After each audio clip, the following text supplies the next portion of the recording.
नमस्ते बच्चों, हम अपने वीडियो को आगे लेते हुए चलते हैं। पिछला वीडियो हमारा हमने कवर किया संप्रेषण के लिए। ठीक, अब संप्रेषण को ही लेते हुए चलते हैं। संप्रेषण का ये टॉपिक जो है थोड़ा सा अब ये लास्ट है, मतलब इसका टॉपिक संप्रेषण के लिए।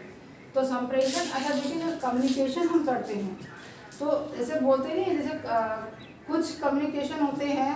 फॉर एग्जाम्पल किसी की बात हम बहुत ही इंटरेस्टिंग में सुनते हैं, उसको मतलब सुनने के जितना भी मिनट वो बोलता है सामने वाला पर्सन, उसका लिंक जो होता है बोलने का वो टूटने नहीं पाता है। कहने का मतलब है लिंक मतलब श्रोता और बोलने वाला दोनों में जो लिंक बनता है, जो धारा प्रवाह बनती है दोनों के बीच की मध्य की, वो टूटती नहीं है। तो ना टूटने का कुछ कारण होता है।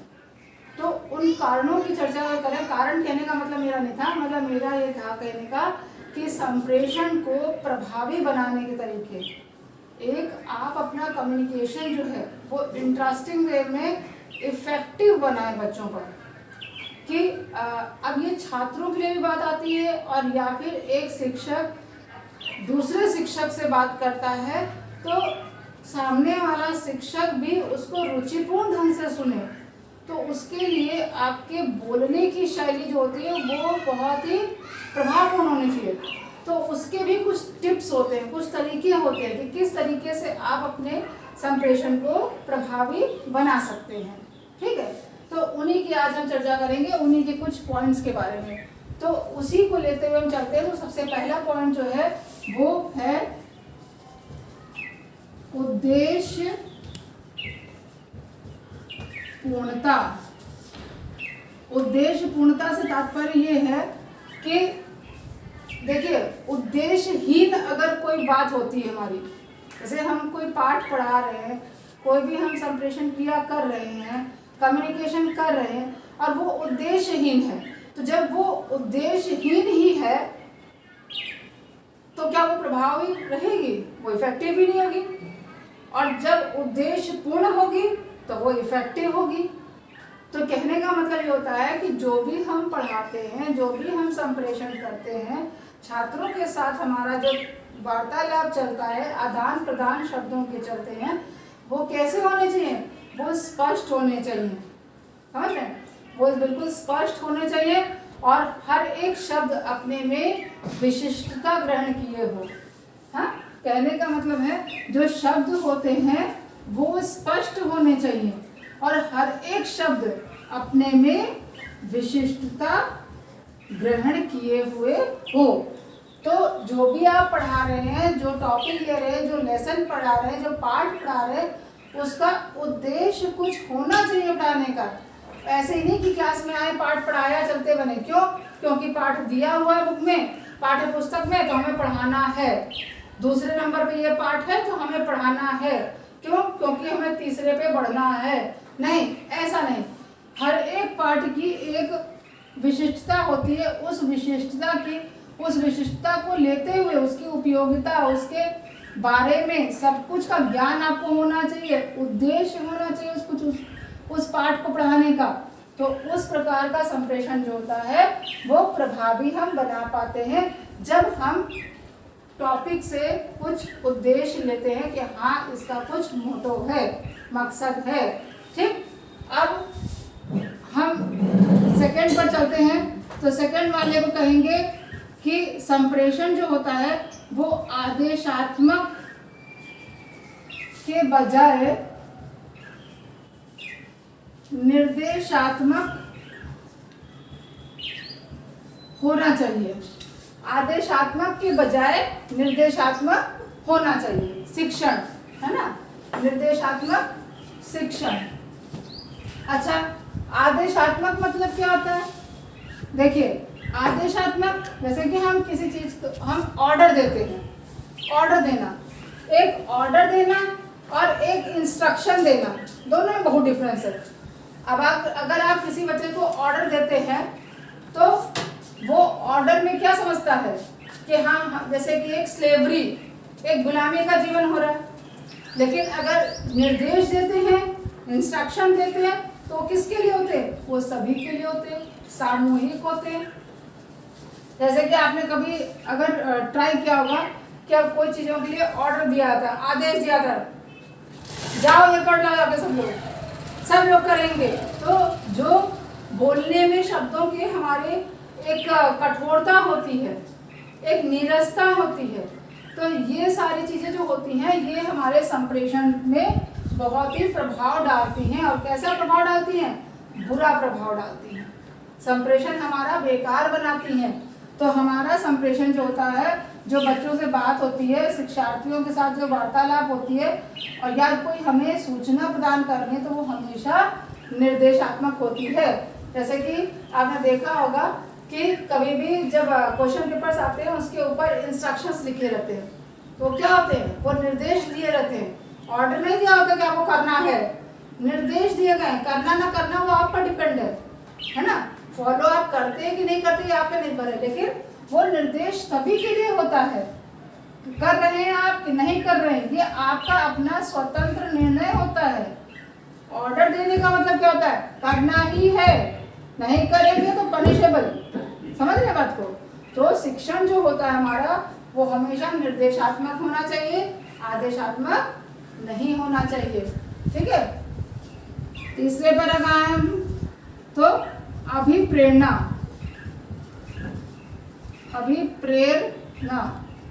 अभिप्रेरणात्मक शिक्षण होना चाहिए, अभिप्रेरणा पूर्व होना चाहिए। जैसे कि आप बच्चों में मोटिवेशन को डेवलप कर रहे हैं, मोटिवेट कर रहे हैं बच्चों को। किस प्रकार से आप बच्चों को मोटिवेट करते हैं? कैसे कि जैसे मान लीजिए आप फॉर एग्जाम्पल कुछ पढ़ाने जा रहे हैं, अब आप उनके द्वारा क्या देखते हैं कि पहले आप उनको उनसे जो भी आप पाठ पढ़ाने जा रहे हैं उससे पूर्व ज्ञान की उनसे सूचना लेते हैं कि आखिर वो कितना जानते हैं उस पाठ के बारे में, या उस पाठ से जुड़े टॉपिक के विषय में कितना उनके पास जानकारी है, और जो उनके पास जानकारी है उसको एकत्रित करके आप उसके बाद वाली जानकारियां उनको प्रदान करते हैं। कभी कभी क्या होता है, हम कुछ टॉपिक्स ऐसे होते हैं जिनकी हम जो बातें जानते हैं बच्चे वही हम क्लियर करने लगते हैं। इसके कारण जो नहीं जानते वो हम उनको बता ही नहीं पाते, बार बार हम उन्हीं टॉपिक्स पॉइंट्स को क्लियर करते हैं जो वो खुद जानते हैं। तो पूर्व ज्ञान पर आधारित, पूर्व ज्ञान पहले उनका लेकर फिर आगे आने वाली बातों को हम बताते हैं। इससे क्या होता है, हम बच्चे को मोटिवेट करते हैं कि आप इतना जानते थे, अब इससे आगे की जानकारी हम आपको देने जा रहे हैं। यानी कि उनके पूर्व ज्ञान या पूर्व अनुभवों के आधार पर ज्ञान हम देते हैं। चौथा क्या पॉइंट है? बाल केंद्रित। चौथा पॉइंट हमारा बाल केंद्रित कि संप्रेषण को प्रभावी बनाना क्या होता है? संप्रेषण को प्रभावी बनाने का तरीका एक बाल केंद्रित है, चाइल्ड सेंटर्ड जिसे कहते हैं, कि हमेशा आपका संप्रेषण जो होता है वो छात्रों को लेकर ही होना चाहिए, हमेशा चाइल्ड सेंटर्ड होना चाहिए। कभी भी कोई बात आप समझाते हैं तो उसका उदाहरण जो होता है बहुत बड़े बड़े उदाहरण नहीं देने चाहिए। हर उदाहरणों का जो सर्कुलर पॉइंट होता है, जो एटमॉस्फेयर वातावरण जो भी आप ढाल रहे हैं वो छात्रों के वातावरण के इर्द गिर्द का ही माहौल हमें लेना चाहिए। छात्र को केंद्रित करके ही हर एक चीजों को, हर एक वस्तु को, हर एक विषय को समझाने की हमें कोशिश करनी चाहिए। तो आपका संप्रेषण जो है वो बाल केंद्रित होता है जब तो बालक उसको समझने का प्रयास बखूबी करता है। अगले पर आए, जो सबसे मेन पॉइंट होता है हमारा, कहते हैं सुनियोजित। सुनियोजित मतलब कि आप जो भी संप्रेषण क्रिया छात्रों के साथ करने जा रहे हैं उसकी प्लानिंग पहले से ही कर लेनी चाहिए आपको। सुनियोजित, बहुत अच्छे से प्लानिंग आप कर लेनी चाहिए। नियोजन जो होता है वो कर लेना चाहिए कि आपको फॉर्मेट एक तैयार करना चाहिए कि इस रूप में हम आज आके क्लास पढ़ाएंगे, आज मैं इस विधि में क्लास पढ़ाऊंगा जाके, आज मैं इस तरीके से शुरू करूंगा पहले, उसके बाद हम पाठ पर बढ़ेंगे आगे। तो ये नियोजन जब पहले आप कर लेते हैं तो पाठ पढ़ाने में क्या होती है? सरलता होती है। अब आगे अगर बढ़े तो प्रजातांत्रिक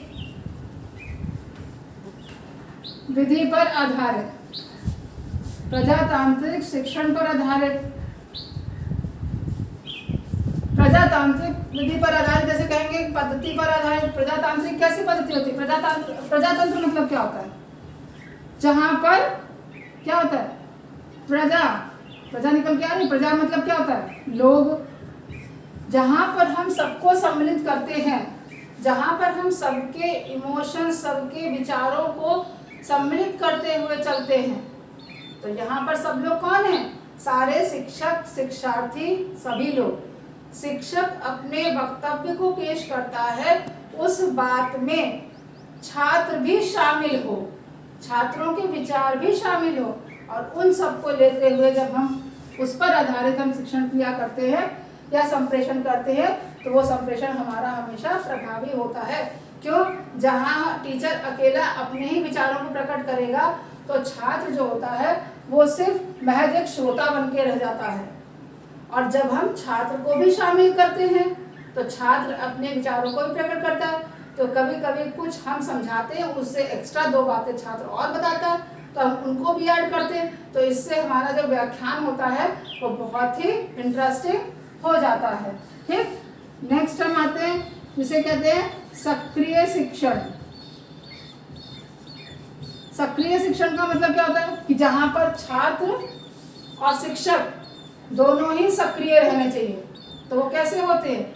कि जब शिक्षक पढ़ाता है तो उसके संप्रेषण क्रिया के दौरान पर वो कुछ शिक्षण अधिगम सामग्रियों का भी इस्तेमाल कर लेता है, कुछ विधियों का भी इस्तेमाल करता है शिक्षण विधियों पर, और उन सब के इस्तेमाल के द्वारा ही वो अपनी शिक्षण क्रिया करता है, यानी कि संप्रेषण कर रहा है बच्चों के साथ। तो संप्रेषण ऑब्वियसली प्रभावी हो जाएगा। और अगर वो अपनी बके जा रहा है, सिर्फ एक मौखिक विधि के द्वारा ही पढ़ाया जा रहा है, तो उससे क्या होता है? एक पर्सन एक्टिव है, दूसरा पर्सन एकदम निष्क्रिय है। समझ रहे? तो जो सेकंड पर्सन छात्र है वो बिल्कुल डम होके बैठा हुआ है कि हाँ, ये जब पूरा पाठ खत्म हो जाएगा तो मास्टर जी पाठ खत्म कर देंगे। लेकिन जब समझाने की पद्धति हमारी चेंजेबल होती है, डिफरेंट टेक्निक से हम पढ़ा रहे हैं, तो छात्र भी सुनने के लिए एक्टिव रहता है कि आगे देखिए गुरुजी किस विधि से क्लास को लेते हैं। तो ये क्या होता है? सक्रिय शिक्षण, जहाँ पर छात्र और टीचर दोनों ही सक्रिय होते हैं। अगला आते हैं विषय में क्रमबद्धता। विषय में क्रमबद्धता का मतलब क्या होता है? कि जो भी आप विषय पढ़ा रहे हैं, जो भी आप टॉपिक पढ़ा रहे हैं, उसका एक क्रम रखिए। कि पहले आपने अगर कठिन शब्द लिखाए हैं, अगर शुरुआत में आपने शुरुआत इस तरीके से की है कि पाठ को पढ़ाया, कठिन शब्द समझाया, उसके बाद आपने उसकी जितनी भी एक्सरसाइज दी रखी है वो करवाई, उसके बाद आपने प्रश्नोत्तर करवाया। तो इस सिस्टम में काम करिए। अगर आपने पहले कठिन शब्द कराए हैं, फिर पाठ पढ़वाया है, फिर आपने प्रश्नोत्तर कराया और उसके बाद आपने एक्सरसाइज कराई है, तो इस विधि में चलिए। कहने का मतलब है जो भी विषय आप कंडक्ट कर रहे हैं, उसका जो भी सिस्टम आपने प्लान कर रखा है, वही सिस्टम से आप चलिए। अगर डेली इस सिस्टम को चेंज करते हैं तो बच्चा कंफ्यूज होता है कि कल गुरुजी पता नहीं किस सिस्टम में इस पाठ को पढ़ाएंगे। क्यों? ऐसे क्या होता है, बच्चा पूर्व अपनी तैयारी उस प्रकार की करके आता है कि नया पाठ शुरू होगा तो सबसे पहले गुरुजी इसके शब्दार्थ या कठिन शब्द करवाएंगे, तो बच्चा उन कठिन शब्दों को पढ़ के आता है। ठीक है, अब आगे अगर बढ़े तो सहयोग की भावना। सहयोग की भावना को विकसित करना। सहयोग की भावना को विकसित करने का मतलब होता है कि हम पाठ पढ़ाते हैं, संप्रेषण किया करते हैं, तो वहाँ पर हम कुछ ऐसी बातों को बीच में विराम देते हैं जहाँ पर हम प्रश्न करके बच्चों से कुछ पूछते हैं कि चलिए इसके आगे का आप बताइए या इसके आगे का आप समझाइए। तो दो छात्रों से आपस में कहते हैं कि ठीक है, आप दोनों का एक ग्रुप बनाया है, समूह बनाया है, आप दोनों इस बात को समझाने का प्रयास करिए अपने वक्तव्यों में, अपने शब्दों में। तो छात्र इस तरह से, छात्रों में क्या होता है, सहयोग की भावना जागृत होती है और दोनों लोग या चारों बच्चे मिलके आपस में उस मैटर को तैयार करके प्रेजेंटेशन करते हैं। उसके कारण क्या होता है, जो हमारा जो पाठ्यक्रम होता है वो बहुत अच्छा जाता है। अब 10th पॉइंट क्या है, स्वतंत्र वातावरण। स्वतंत्र वातावरण का तात्पर्य क्या होता है कि जो माहौल है हमें बच्चों का वो थोड़ा फ्रीडम वाला रखना चाहिए। बाउंडेशन वाला नहीं। फिंगर ऑन लिप्स, मुंह पर उंगली रखिए, शांत बैठिए, बिल्कुल चुप, ऐसा नहीं। देखिए, अगर आपकी संप्रेषण क्रिया, आपका शिक्षण कार्यक्रम अगर अच्छा चल रहा है तो छात्र अपने आप चुप बैठेगा, आपको कहने की कोई आवश्यकता नहीं। अगर आपकी शिक्षण क्रिया कहीं पर भी डामाडोल हो रही है तभी छात्र कक्षा में शोर करते हैं, अन्यथा छात्र कक्षा में शोर नहीं करते हैं। समझ गए? तो ये हमारे बातें हो गई। अब इसी में आता है, छोटे छोटे पॉइंट आ जाते हैं कि पाठ की तैयारी, ये नियोजन वाले में शामिल हो जाता है कि आपको अपने पाठ की तैयारी अच्छे से कर लेनी चाहिए। फिर अगला कह सकते हैं हम उपचारात्मक शिक्षण। उपचारात्मक शिक्षण करते रहेंगे तो संप्रेषण हमारा प्रभावी बनता है। उपचारात्मक मतलब क्या होता है? उपचार मतलब क्या होता है? ट्रीटमेंट करना, कि बच्चे को जिस लाइन में समस्या है, जिस शब्द में समस्या है, जिस पर्टिकुलर विषय में समस्या है, उन समस्याओं का हल करते चले जाएं हम, तो वो हमारा होता है उपचारात्मक शिक्षण। फिर आखिरी पॉइंट कहता है हमारा क्रियाशीलता का सिद्धांत। क्रियाशीलता जो है वो छात्रों के बीच में बनाए रखना।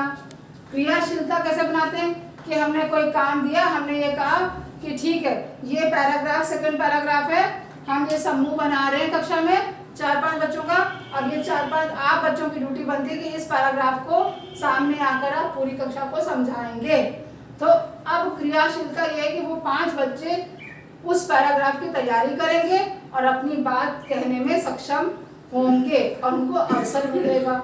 तो इस तरह से कभी ऐसा होता है कि शिक्षक कुछ चीज़ों को समझाते हैं, मगर छात्रों को जब अवसर दिया था तो वो उस चीज़ को और भी सरल भाषा में समझाने में सक्षम हो जाते हैं। तो इससे क्या होता है कि नए शब्दों का, नए विचारों का ग्रोथ होता है, उत्पन्न होता है, नए शब्द उत्पन्न होते हैं। तो विचार विमर्श करने से क्या होता है?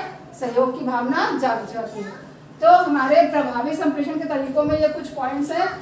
उद्देश्य पूर्णता होनी चाहिए, ठीक, आदेशात्मक के बजाय निर्देशात्मक होना चाहिए, अभिप्रेरणा जागृत होनी चाहिए, बाल केंद्रित शिक्षण होना चाहिए, सुनियोजित होना चाहिए, प्रजातांत्रिक पद्धति पर आधारित होना चाहिए, निष्क्रिय से सक्रिय शिक्षण होना चाहिए।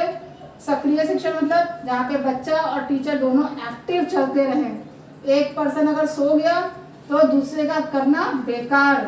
विषय में क्रमबद्धता, विषय को जिस रूप में पढ़ा रहे हैं आप उस रूप में पढ़ाइए, पहला पार्ट, दूसरा पार्ट, तीसरा पार्ट, चौथा। ये नहीं कि पहले दूसरे पढ़ा दिए उसके बाद ऐसा करते हैं आखिरी के पहले पढ़ा देंगे बाद में बीच वाले कवर कर देंगे, ऐसा नहीं।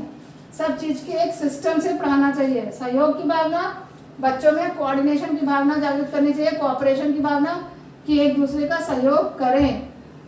स्वतंत्र वातावरण, कक्षा का वातावरण बिल्कुल स्वतंत्र होना चाहिए। स्वतंत्र कहने का मतलब ये नहीं कि जो मन आए वो करो। स्वतंत्र मतलब कि आपने कुछ पढ़ाया है, फिर बच्चों से आप पूछिए कि जो भी इस पाठ से जुड़े आपको प्रश्न पूछने हैं आप पूछ सकते हैं, ठीक। जो भी कठिनाइयां हैं वो आप पूछ सकते हैं। इसके लिए बच्चों को स्वतंत्रता प्रदान करनी चाहिए। पाठ की तैयारी जो भी आप संप्रेषण क्रिया शिक्षक करने जा रहा है उसकी पूर्व तैयारी अगर करके आता है टीचर, तो उसके अंदर पढ़ाते वक्त एक अपने तरीके का कॉन्फिडेंस अलग होता है। और जब हम प्रिपरेशन के बिना आते हैं तो हमारा खुद ही कॉन्फिडेंस डगमगाता है, तो इसके कारण हमारा संप्रेषण प्रभावी नहीं हो पाता। उपचारात्मक और क्रियाशीलता, क्रियाशीलता जहाँ पर बच्चे को हम कुछ करने के लिए मौका देते हैं और इस तरह से बच्चों को अवसर प्रदान होता है। ये संप्रेषण को प्रभावी बनाने के तरीके हैं और संप्रेषण यहाँ पर समाप्त होता है। अब इसके बाद हमारा शिक्षण वाला पार्ट फिर से आगे कंटिन्यू होगा, ठीक है। ये शिक्षण एवं संप्रेषण में शिक्षण को क्लियर किया, संप्रेषण को क्लियर किया, दोनों को बारी बारी क्लियर कर दिया। अब हम आगे कुछ इनके सिद्धांत वगैरह लेके आएंगे, ठीक है। Thank you.